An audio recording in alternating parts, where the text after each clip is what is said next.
Hi.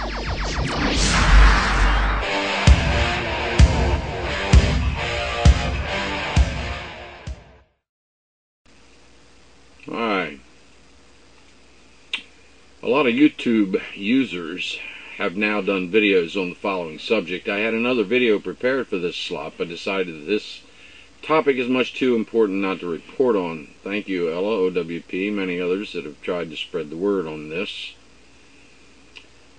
The Supreme Court has just predicted the winners of the next November election. Senator Chuck Schumer announced it won't be Republicans, won't be Democrats, it will be corporate America. Yes, it will definitely be corporate America. I do think the end result as far as the two major political parties will also be a big win for the Republicans. After all, they have long been the biggest supporters of corporate money, profits, and corruption. Yeah, I see it as a big win for the party of George W. Bush, John McCain, Sarah Palin, and others of their corrupted species. And yes, I do realize that both parties are rotting corpses of graft, greed, and corruption. However, I feel compelled to name the Republicans as being the worst of the lot. In a momentous 5-4 decision the New York Times called a doctrinal earthquake, the U.S. Supreme Court handed down an unprecedented ruling that gives new significance to the phrase corporate personhood. In it, the Roberts Court overturned the federal ban on corporate contributions to political campaigns, ruling that forbidding corporations from spending money to or support or undermine political candidates amounts to censorship. Corporations, the court ruled, should enjoy the same First Amendment rights as individuals. This is a deception. Corporations have long had more rights than us individuals, and I don't think they'd be too happy to have the same rights that we have enjoyed, or should I say not enjoyed. Justice Kennedy said the Supreme Court rejects the argument that political speech of corporations or other associations should be treated differently under the First Amendment simply because such associations are not natural persons. In other words, as Stephen Colbert put it last year, corporations are people too. On a conference call with reporters following the decision, critics could not emphasize the enormity of the ruling, whose implications will be visible as early as the upcoming midterm elections. Bob Edgar, head of the watchdog group Common Cause, called it the Super Bowl of really bad decisions.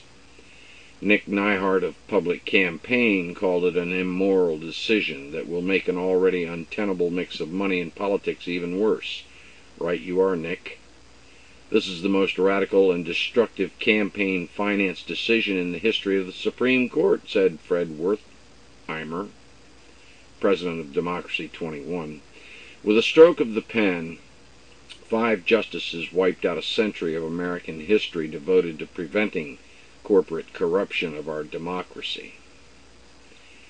Writing about the ruling, Lisa Graves, executive director of the Center for Media and Democracy, described it as a revolution in the law, one that has been in the works for years thanks to conservative activism. Today's decision is a huge gift to corporations from a Supreme Court that has been radicalized by right-wing ideology, whose political agenda was made obvious in the Bush versus Gore case, and whose very political decision today only makes things worse. Of course, corporate cash has long had a corrupting influence on our politics, but never before has it been seen as some sort of fundamental freedom. This court has said it's the constitutional right of a corporation to spend as much money as it wants to influence an election, said Wertheimer. The potential fear factor for politicians when it comes to the way they vote is huge. Members of Congress who already spend a disproportionate amount of time fundraising to stay in office now have reason to worry that their re-election chances will be derailed by corporations whose limitless funds can be aggressively used to protect their interests.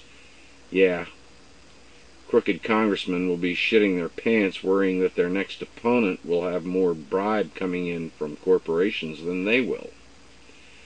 It's a shame. How's a corrupt politician going to get by? So what does this ruling mean? It means a big win for special interests, for corporate lobbyists, for health insurance companies, for Wall Street, for the oil companies, and a host of other big money, fat cat operatives who will have even more power now to control our so-called government for the people and by the people. What a joke. And of course the joke is on the American people. It means we the people lose again, folks, and once again one of the biggest things that is amazing to me, and should not be by now, is that you can hardly find a mention of this court ruling in the mainstream media. More proof that our so-called news sources are nothing more than propaganda machines churning out swill paid for by big money.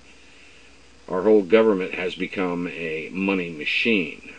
The have-mores are winning the battle against the have-nots, folks. Think there is any use in voting in an election anymore?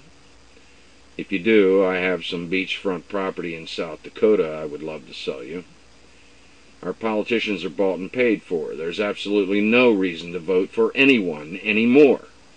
No reason to vote. Next time I vote, there'll be frost in Cuba. I can guarantee you that. Corruption and greed will finally be the two things that bring this country down, I think. It's all about the money. Thought we were getting health care reform? Thought we were getting hope? Thought things were going to get better? Think again. As spoken by YouTube user 55Ella2007K, the American experiment is definitely dead. Now for the honk request that everybody loves to hate. Honk request number 1036, Ubweebiak. Ubweebiak. Keep up the great work. 3 honk requests for Brooksley Born. Thank you, and hey, you have a better day. Thank you. Honk request 1037, Pat Preston. Can I get a honk for the lost being found by the light leading the way? Honk request 1038, Sinclair 61. A UK resident in Spain is with you all the way, Joe. Honk request, please, for full support of all U.S. victims of Wall Street fraud and cahoots with the administration. Honk request 1039, Blue Tick Runner. Can I get a honk request for growing industrial hemp and arresting all bankers and politicians in D.C. and try them for treason, and if found guilty, the hemp will have a good use. How about it? Thank you for listening. Bye-bye. So long. See you now. Watch your head. Be all you can be, please. Be aware.